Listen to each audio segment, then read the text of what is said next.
আল্লাহ রাব্বুল আলামিন বলেন, যারা এতিম মিসকিনদেরকে খেতে দিবে না, গলায় ধাক্কা দিবে, তাদের সঙ্গে দুর্ব্যবহার করবে, আল্লাহ পাক বলেন তাদের অবস্থা কি হবে শোনো। খুযূহু ফাগুল্লুহু সুম্মাল জাহিমা সাল্লুহু। বলা হবে ধরো এই লোকটারে, ধরো আর তাকে তার গলায় ফাঁস লাগাও, তাকে জাহান্নামে নিক্ষেপ করো। নাউযুবিল্লাহি মিন যালিক। আর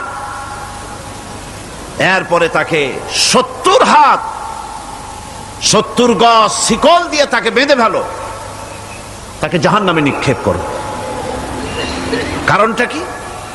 কারণ হলো ইন্নাহু কানা লা ইউমিনু বিল্লাহিল আযীম ওয়া লা ইয়াহুদ্দু আলা তুআমিল মিসকিন।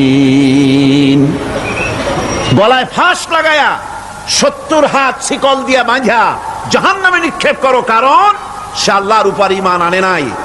আর এতিমদেরকে, মিসকিনদেরকে খাবারের ব্যাপারে পরস্পরকে উৎসাহিত করে নাই, নিজেও খাওয়ায় নাই, আরো একজনকে উৎসাহিতও করে নাই।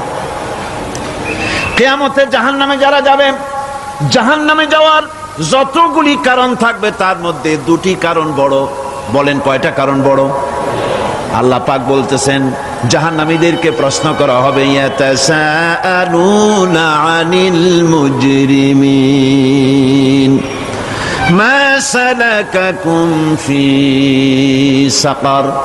জাহান্নামীদেরকে প্রশ্ন করা হবে, জাহান্নামে আসছো কেন, কি অপরাধ করে আসছো?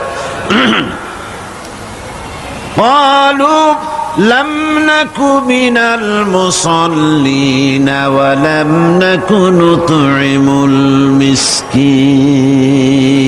তারা বলবে যে আমরা নামাজ পড়তাম না আর মিসকিনদেরকে খেতে দিতাম না।